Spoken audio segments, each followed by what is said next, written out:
When you're talking to others about giving money to your institution, you're really telling the story of why it's so important that St. Agnes is in this community. And St. Agnes has served the community since 1929. And you've had your children and grandchildren here.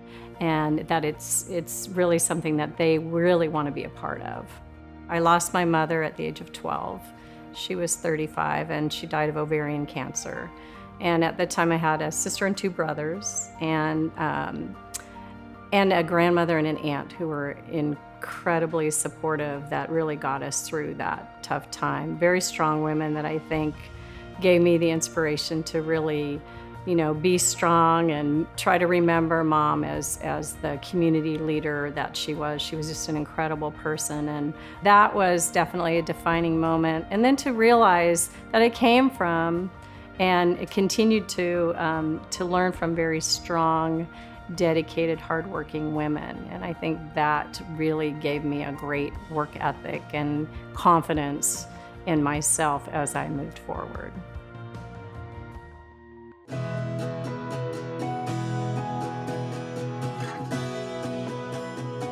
The things that motivate me each day is my love for our students.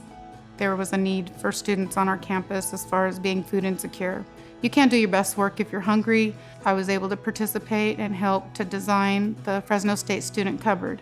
And that's a free cupboard where the students can go and they can shop. It looks like a grocery store. Students graduate now who've used it, and they tell us that it has made the difference in them staying in school or not being able to stay in school. When you want to give from the heart, you need to identify that moment that you felt pure love. And for me, that moment is when, at the end of the day, we go to my grandma's house and she gives you this big embrace. You are supported. There isn't anything better than that. That's how I want other people to feel. One of the things that I'm kind of known for around campus is being the hugger. And that happened because our first year that we were able to participate in commencement, a magical thing happened to where when that first student stepped up on stage, I felt as proud of him as I did for my own son. So I hugged all 860 students that night. And it was just something on impulse and from the heart. But then afterwards, I started receiving letters from the students telling me what it meant to them. They have a place in making our community stronger, and we have a responsibility to invest in them so that they can do that.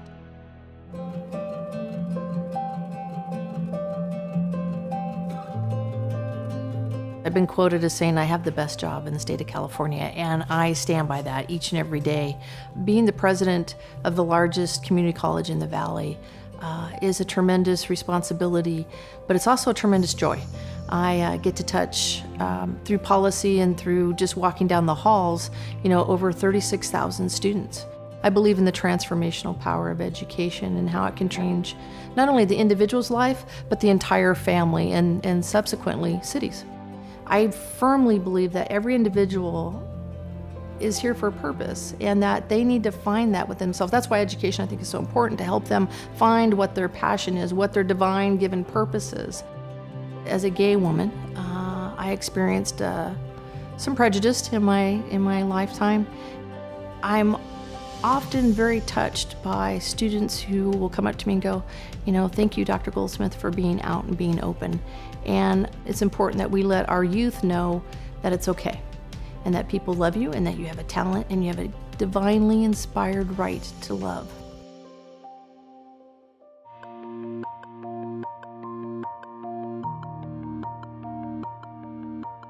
The mission of CCAPW is to empower each generation of Asian Pacific Islander women in the Central Valley. But the main program that we still do today is offer scholarships for low-income, mostly first-generation Asian Pacific Islander women.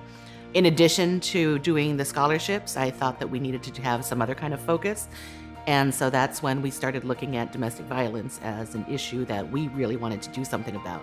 Because we saw it was an issue in the Asian communities here in Fresno, we recognized that it's very difficult for the victims themselves to say anything, as well as their communities or their families. And so we thought that by taking that step forward and being the voice on behalf of these people that we could play a leadership role. A lot of times, myself included, we get all these other messages, right, from our parents, our teachers, society, and you get all these little voices in your head that tells you things like, you can't do it, or, because you're a girl, you shouldn't be doing that. We all know in ourselves that we have the strength, and we just have to have the courage, I guess, to recognize that strength and to let it shine.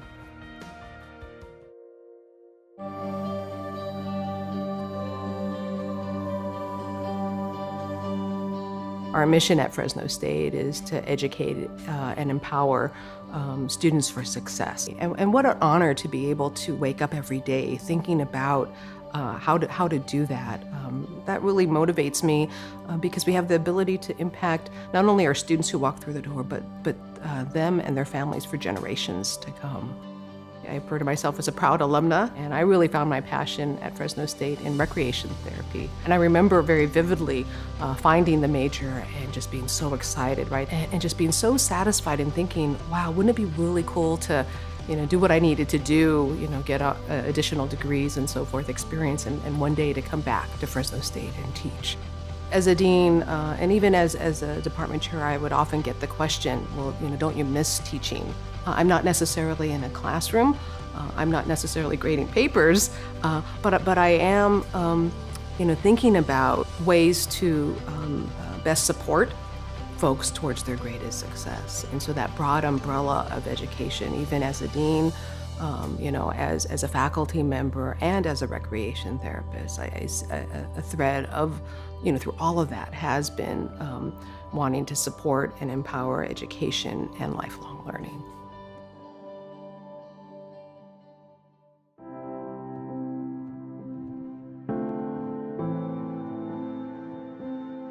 What inspires me is seeing the faces of the clients at Catholic Charities. On any given day, we serve about 120 individuals, families, with emergency food and clothing services. I feel that I have been called there to really help individuals that don't have a voice, and just to really to be there and to be that light to help, lift others up. The biggest pivotal moment for me was on March 24th of 2018, when I lost my 22-year-old daughter to Lyme disease. She was the epitome of grace and strength.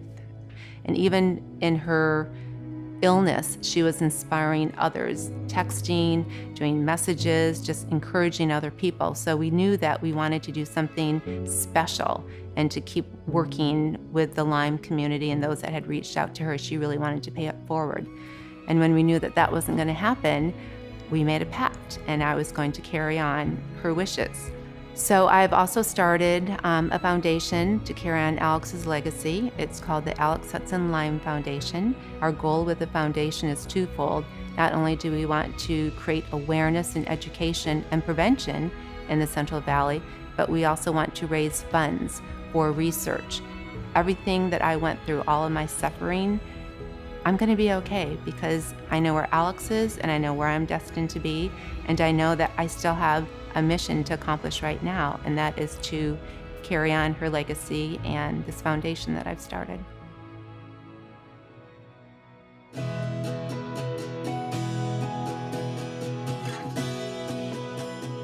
My mom was forbidden to go to school in Punjab, India, and she has a third grade education. And so gender inequity right away seemed very unfair to me. And that just did something within myself when I was very, very young of age.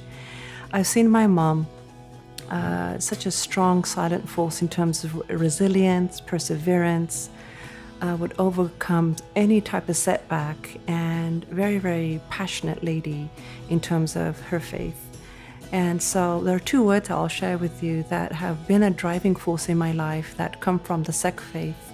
And the first word is Charities. Charities means to always remain in high spirits, no matter what life brings to you, to always be in a place of ascending your thoughts to a higher level, and keep your chin up no matter what, you keep forging through. And the other part of that sentence is hukam, to accept hukam, which means accept life as it comes. My mom modeled that to us so well, and so my mom's definitely a role model in my life.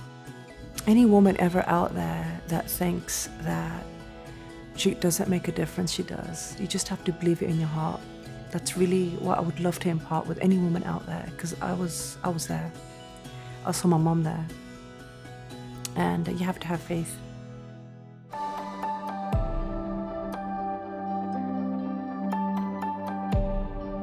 We aim to provide services around vocational education and entrepreneurship. It's all about working with individuals and residents here in our community, helping to lift them out of poverty. I mean, I've experienced my share of having the lights off and, days where we didn't have food. There's just those moments that you're like, okay, what can I do to make ends meet? And so anything having to do with with making sure that they have just the basics that they need to get ahead, that's the type of services that we provide. What brings me the most joy? I would have to say being able to launch Vision View. Vision View is a place where entrepreneurs have an opportunity to take their vision from concept to launch. Everything there is how do we remove barriers to help someone up? When I think about the people that I serve there, they're all holding on to something. They're wanting to have this like hope of coming out of their situations, and it's tangible. It's a place that others can really see that great things are happening. We have a future. They too, they're going to be coming up.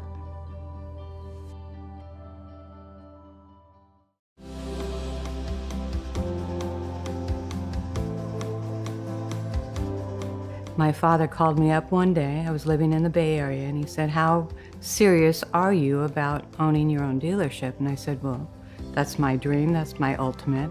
And he goes, "Well, let's go for a ride." So 2.5 hours later, we ended up in Fresno, California. I'd never been here before. And he showed me a facility on Blackstone and Gettysburg, and he says, "Well, here it is." And I said, "Here, what is?" "Here's your opportunity." And I said, "Where do I sign?" And at that point, he said, "Goodbye, I'll see you later." And that's our joke, that he never came back to pick me up. In looking at what I wanted to do to give back to the community one day, I had an opportunity at a luncheon to meet Nancy Hines. I think the conversation lasted all of 2 minutes before I realized she was my charity. For the last 10 years, we had put on a noon tea, the Hines Hospice noon tea. 180, 200 women in the dealership at one time. Quite an experience, and it was something that we gave back to Nancy. If I was going to give advice to any female, attitude is everything. Pick a good one. Love what you do and do it every day, and pick a great attitude in the morning and live with it the rest of the day.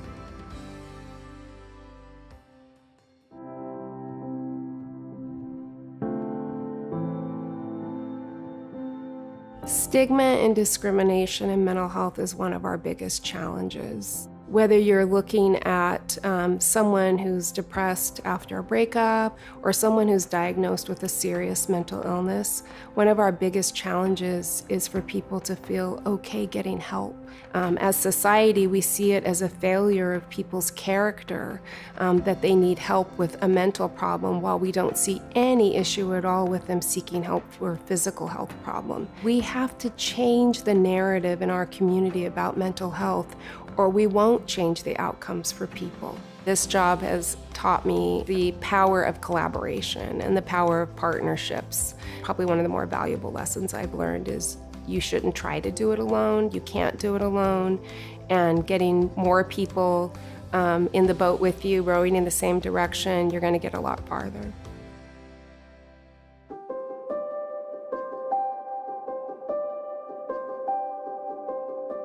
My father, Fred, has always been the inspiration for our involvement in the community. He has been so supportive of all our efforts throughout the years.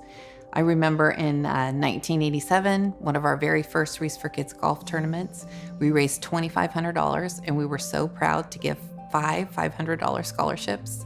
Fast forward 30 years, This past spring, we were proud to share that we raised $560,000 for scholarships, and those will go out to high school and community college students. You know, and I really enjoy being part of a company that not only has the corporate giving and adds the Reese for Kids, but it also supports team members who enjoy volunteering their time. And we've actually appropriately named it Reese Cares. They participate and support places like Family Services of Tulare County and Valley Children's Hospital, and Fresno State and the Coya Delta Hospital Foundation and Habitat for Humanity. It is just great. I'm so proud to witness a company that gives back as well as individuals that give back and help the community for the future. What makes the Marjorie Mason Center Top Business Award so special to us is it gives us an opportunity to honor the women that really are the foundation of Reese Foods. Women really starting with my grandmother, who sold shoes so that my father and grandfather could build Reese Foods. That was her contribution. And women like Rachel. Rachel joined us in 2012, and she really has transformed our business while she has been with us. And the women that are a part of our leadership team who have overcome incredible adversity to be where they are today in the top of their industry, and so important to the future of our business. And last but probably not least are the women in our operations team, who so many came to this country to make a better life for their families. And they work so hard and are so dedicated. So to me, this is a way for us to really celebrate them. So I appreciate that opportunity.